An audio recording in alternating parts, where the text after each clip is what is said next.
Assalamualaikum warahmatullahi wabarakatuh.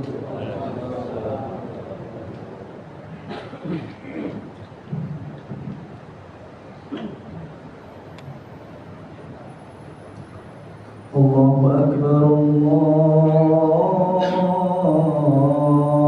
Akbar, Allahu Akbar,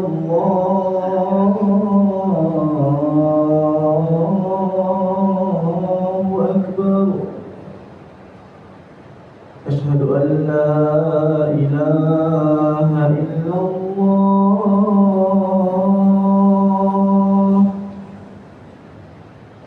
Asyhadu an la ilaha illallah.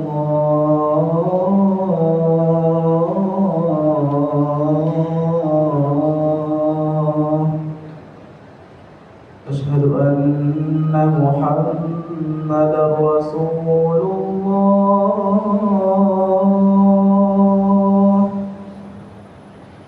Asyhadu anna Muhammadar Rasulullah.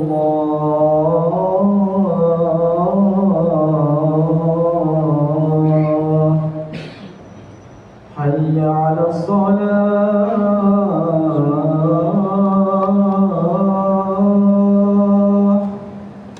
hayya 'alas salah,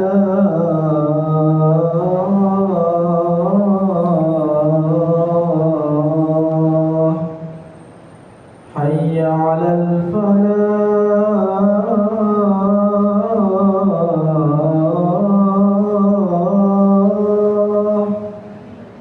hayya 'alal falah.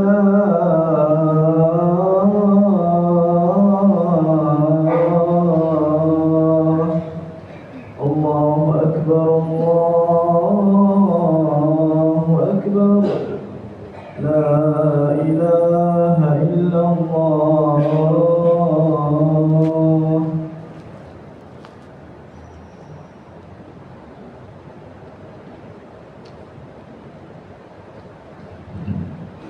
Alhamdulillah, nahmaduhu wa nasta'inuhu wa nastaghfiruh wa na'udzu billahi min shururi anfusina wa min sayyiati a'malina. May yahdihillahu fala mudilla lahu wa may yudlilhu fala hadiya lahu. Asyhadu an la ilaha illallah wahdahu la syarika lahu wa asyhadu anna Muhammadan 'abduhu wa rasuluh. Allahumma shalli ala sayyidina Muhammad wa ala alihi wa ashabihi wa man tabi'ahu bi ihsanin ila yaumiddin. Amma ba'd, fa ya ibadallah, usikum bi taqwallah, faqad fazal muttaqun. Qala Allah subhanahu wa ta'ala fi kitabihil karim wa huwa asdaqul qa'ilin. A'udzu billahi minasy syaithanir rajim. Bismillahirrahmanirrahim. Ya ayyuhalladzina amanu taqullaha haqqa tuqatih wa la tamutunna illa wa antum muslimun. Shadaqallahul aliyyul azim wa shadaqa rasuluhun nabiyyul hamidul karim wa nahnu ala dzalika minasy syahidin wasyakirin walhamdulillahi rabbil alamin. Alhamdulillah, sehenti-hentinya kita panjatkan puji dan syukur kehadirat Allah Subhanahu wa taala. Dialah Allah yang telah memberikan kita berbagai nikmat, terutama nikmat iman dan Islam, sebagai karunia yang teramat besar yang Allah karuniakan kepada hamba-Nya. Teristimewa pada hari Jumat ini, kita bisa menaikkan ibadah Jumat di masjid kebanggaan kita ini. Semoga insyaallah kita termasuk orang-orang yang mendapatkan derajat takwa. Dan mari kita doakan semua yang hadir agar diberikan keberkahan, diberikan rezeki yang luas, diberikan umur yang panjang, terutama diberikan nikmat kesehatan, karena kesehatan adalah mahkota yang bersemayam di atas kepala orang-orang yang sehat dan hanya bisa dilihat oleh mereka yang sakit. Oleh karena itu banyaklah kita bersyukur atas kesehatan yang kita miliki, dan kita doakan saudara-saudara kita yang diberikan ujian kurang sehat agar mendapatkan keberkahan dan kesembuhan yang cepat, syifaan ajilan. Amin ya rabbal alamin. Mari juga kita doakan saudara-saudara kita, umat Islam terutama di Gaza, Palestina, dan umat Islam di Timur Tengah dengan eskalasi yang terjadi akhir-akhir ini, terutama umat Islam di Iran dan negara Islam. Kita doakan semoga negara-negara Islam di Timur Tengah bersatu dan diberikan semangat untuk melawan kezaliman Zionis dan negara-negara pendukung di belakangnya. Dan insya Allah sebentar ada kunut nazilah. Mudah-mudahan kita dengan doa itu sebagai wasilah untuk memberikan kemenangan bagi umat Islam. Hadirin sidang Jumat yang dimuliakan Allah, kita beribadah kepada Allah merupakan penegasan bahwa Allah lah yang maha mutlak.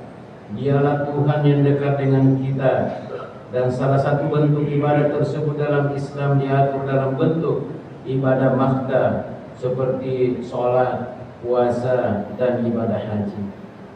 Seperti kita saksikan di media saat ini, sebagian jemaah haji kita telah kembali ke tanah air. Mereka telah menunaikan ibadah di Madinah dan di Mekah. Semoga tamu-tamu Allah tersebut mendapatkan kesehatan dan insya Allah akan menjadi haji mabrur. Amin ya rabbal alamin. Hadirin sidang Jumat yang dimuliakan Allah, memang di bulan Zulhijjah ini bulan yang dimuliakan Allah. Di dalamnya terdapat dua ibadah agung, yaitu ibadah haji dan kurban. Ibadah haji kita ketahui sebagai rukun Islam yang kelima, sedangkan ibadah kurban bentuk nyata dari ketundukan kita dan pengorbanan kita serta rasa cinta kita kepada Allah Subhanahu wa taala. Tentang kewajiban ibadah haji, Allah berfirman dalam Al-Qur'an surah Ali Imran ayat 97. A'udzu billahi minasyaitonir rajim. Walillahi 'alan nasi hajjul baiti man istata'a ilaihi sabila. Dan kewajiban manusia terhadap Allah dalam melaksanakan ibadah haji ke Baitullah, terutama bagi orang-orang yang sanggup mengadakan perjalanan ke sana. Ibadah haji bukan sekedar perjalanan fisik ke Mekah, tetapi ibadah haji adalah perjalanan hati menuju Allah Subhanahu wa taala. Ia mengajarkan kesabaran, pengorbanan, persatuan dan keikhlasan. Ibadah haji juga mengingatkan kita bagaimana perjalanan Nabi Ibrahim alaihissalam dan keluarganya, sebuah keluarga yang penuh keteladanan dalam keimanan dan ketaatan kepada Allah Subhanahu wa taala. Oleh karena itu, semoga insyaallah semua yang sudah menunaikan ibadah haji, baik pada tahun ini maupun tahun-tahun sebelumnya, insyaallah memperoleh haji mabrur. Apa saja ciri orang yang menjadi haji mabrur? Pertama, bahwa pribadinya akan lebih baik dari sebelumnya. Akhlaknya akan selalu ditunjukkan sebagai akhlak yang mulia. Dia akan selalu menjaga sholatnya dan ibadah-ibadah lainnya. Dia berusaha menghindari disadari segala dosa dan kesalahan. Dan yang sangat penting adalah dia selalu konsisten untuk melakukan ibadah-ibadah sosial. Karena kita hidup di dunia ini tidak sendiri. Sistem ritual dalam Islam sebenarnya dari segi statisnya tidak dapat dipengaruhi oleh kecenderungan umum atau majunya masyarakat atau kehidupan manusia. Namun di sisi lain kadang orang terjerumus dan menjadikan ibadah seperti sholat, puasa, dan haji hanya sebuah ibadah keagamaan yang kosong makna. Semua ritual ibadah makna tersebut seolah hanya merupakan hubungan transenden antara dirinya dengan Allah Subhanahu wa taala. Padahal sebenarnya ibadah-ibadah tersebut sebagai sarana manusia selain berkomunikasi dan berhubungan dengan Allah Subhanahu wa taala, tetapi juga banyak spirit sosial yang terkandung di dalamnya. Tidak hanya sekedar memenuhi kewajiban semata di satu sisi, seolah-olah ibadah tersebut tidak ada sama sekali hubungannya dengan kehidupan sosial manusia di mana kita berada. Karena itu fenomena seperti ini sebenarnya sudah terjadi semenjak masa Rasulullah SAW. Misalnya tergambar dalam kisah seorang sahabat Nabi yang bernama Alqamah. Dalam riwayatnya konon ia merupakan seorang yang sangat rajin beribadah, sholatnya, puasanya, hajinya, dan perilakunya sangat jujur. Tetapi ketika ia mau meninggal, ia mengalami kesulitan pada saat sakratul maut. Kenapa? Hanya karena ia pernah membuat ibunya tersinggung oleh sikapnya. Bapak dan ibu sekalian, seorang anak saja yang bisa menyinggung ibunya ketika sakratul maut luar biasa susahnya. Apatah lagi jika kita banyak berbuat kesalahan kepada sesama. Fenomena yang serupa dalam konteks sekarang juga tidak atau sering dijumpai dalam kehidupan kita. Misalnya banyaknya orang atau masyarakat yang terlihat rajin dalam ibadah sholat, tetapi justru seakan acuh tak acuh terhadap lingkungan sosialnya. Karena itulah perlu pengamalan dan pemahaman terhadap ayat-ayat transenden dengan Tuhan harus dibarengi dengan paradigma akan adanya integritas terhadap penanaman nilai-nilai itu untuk nilai sosial. Bapak Wakil Presiden 2 kali HM Yusuf Kalla sebagai Ketua Dewan Masjid Indonesia suatu waktu pernah menegur seorang khatib, seorang mubalik setelah selesai Jumat. Karena khatib itu menyampaikan bahwa ada hadis yang mengatakan Allah sangat benci pasar. Padahal menurut JK Nabi kita Muhammad SAW sejak remaja adalah seorang pengusaha. Bahkan jika mengatakan dalam hadis Nabi ada hadisnya yang mengatakan an-nikahu sunnati, bahwa pernikahan itu adalah sunnah. Seharusnya menurut JK Nabi kita Muhammad SAW juga mestinya menyebut at-tijaratu sunnati, bahwa bisnis atau berdagang itu adalah sunnah. Karena Rasulullah sejak remaja melaksanakan perdagangan. Hadirin sidang Jumat yang dimuliakan Allah. Demikian pula oleh Fazlur Rahman dalam bukunya Majetim Subjek Al-Quran yang mengatakan bahwa memang adanya Al-Quran, begitu juga dengan ibadah-ibadah yang diperintahkan yang terkandung di dalamnya, seharusnya menjadikan manusia dekat dengan Tuhannya. Tetapi konsekuensi dari hubungan normatif ini seharusnya menjadikan manusia juga dekat dengan sesamanya sebagai individu dalam eksistensi kolektif dan sosialnya. Hal inilah menurut Fazlur Rahman, karena yang dituju oleh ibadah yang diperintahkan dalam Al-Quran adalah manusia dan tingkah lakunya, maka hal ini juga tersirat dalam sebuah hadis Nabi Muhammad SAW yang mengingatkan akan kemarahan Allah terhadap orang-orang yang tanda kutip pakaiannya tidak mencerminkan perilaku sosialnya. Hamba yang paling dibenci Allah adalah seorang yang pakaiannya lebih baik dibanding dengan amal perbuatannya, yaitu seorang yang pakaiannya seperti pakaian para nabi, tetapi perbuatannya seperti perbuatan para diktator. Hadis riwayat Dailami. Kata pakaian dalam hadis tersebut mencakup dalam arti sebenarnya atau hakiki maupun majazi. Pertama, bahwa kritik terhadap orang-orang yang berpenampilan atau berprofesi sebagaimana penampilan atau profesi para nabi, tetapi perilakunya justru bertolak belakang dengan pakaian atau profesinya tersebut.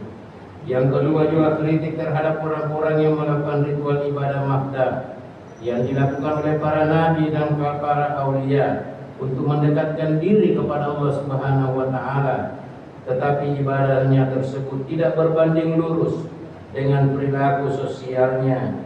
Karena itulah sangat dipentingkan dalam kehidupan kita untuk bisa peduli kepada sesama. Hadirin sidang Jumat yang dimuliakan Allah Subhanahu wa taala. Di dalam Al-Qur'an banyak sekali ayat. Misalnya ayat tentang yang bergandengan antara sholat dan zakat. Sebanyak 24 kali ayat Al-Qur'an menyebut aqimus shalah wa atuz zakat. Dirikanlah sholat dan tunaikan zakat. Dan zakat itu mengandung sesuatu yang sangat sosial untuk membantu kepada sesama. Bahkan banyak ulama yang berpendapat bahwa bergandengannya kewajiban sholat dan perintah zakat dalam Al-Quran memberikan isyarat bahwa semestinya Allah tidak akan menerima salah satunya dari salah satu yang lain. Misalnya perkataan Abdullah bin Mas'ud mengatakan, kalau diperingatkan mendirikan sholat dan membayar zakat, maka siapa yang tidak berzakat, tidak berinfak dan bersedekah, berarti tidak ada arti sholat baginya. Bahkan secara lebih tegas Yusuf Qaradawi mengatakan sangat ekstrim bahwa zakat dapat berfungsi sebagai pembeda antara orang Islam dan orang kafir, antara orang beriman dan orang munafik, dan antara orang yang bertakwa dan orang yang durhaka. Demikianlah khutbah yang sangat singkat ini.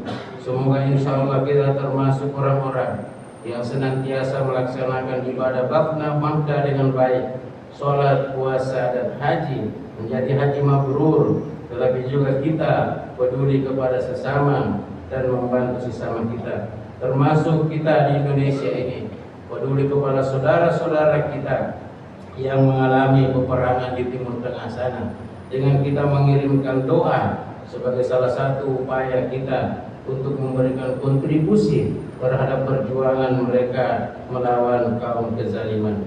Terima kasih atas segala perhatian. Mohon maaf jika dalam khutbah ini ada hal-hal yang kurang berkenan, dan kita memang senantiasa harus berusaha untuk selalu berbahagia, karena sejatinya tidak seorang pun di dunia ini senantiasa berada dalam kemudahan dan kebahagiaan, sekalipun ia seorang pemilik banyak harta dan kekuasaan. Tidak seorang pun di dunia ini senantiasa berada dalam kesusahan dan kesedihan, sekalipun ia orang yang memiliki banyak harta dan berkuasa. Karena setiap insan semuanya telah Allah tetapkan antara ujian dan kesedihan dan kebahagiaannya masing-masing. Ada orang yang diberi kesehatan tapi tidak dengan kekayaan. Ada orang yang diberi harta tapi tidak dengan kesalehan. Ada yang diberi paras yang menawan tapi tidak dengan kebaikan akhlak. Ada yang beri jabatan dan pangkat tetapi tidak dengan kedamaian rumah tangganya. Ada yang diberi kecerdasan tapi tidak dengan fisik yang sempurna. Ada yang diberi pasangan hidup yang sabar tapi tidak dengan keturunan. Ada yang berpenghasilan besar tapi tidak dengan kebersamaan bersama keluarga dan saudara. Dan ada orang yang berpenghasilan pas-pasan tetapi ia memiliki keluarga yang harmonis, anak-anak yang saleh dan salehah, dan kesehatan yang baik. Begitulah sejatinya dalam hidup ini. Tidak ada manusia yang sempurna, semua ada kelebihan dan kekurangan. Karena itu mari kita saling menghargai satu sama lain. Terima kasih atas segala perhatian. Mohon maaf atas segala kekurangan. Barakallahu li wa lakum fil Qur'anil azim. Wa nafa'ani wa iyyakum bima fihi minal ayati wa zikril hakim. Wa taqabbal minni wa minkum tilawatahu innahu huwas samiul alim.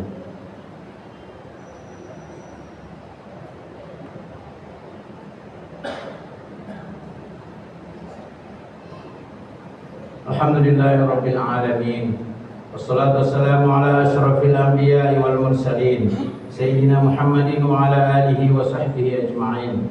Asyhadu an la ilaha illallah wahdahu la syarika lah wa asyhadu anna Muhammadan abduhu wa rasuluh.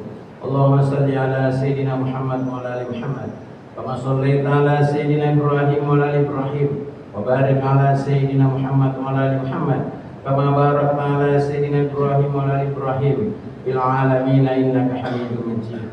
Inna Allaha wa malaikatahu yusalluna 'alan nabi ya ayyuhalladzina amanu sallu 'alaihi wa sallimu taslima.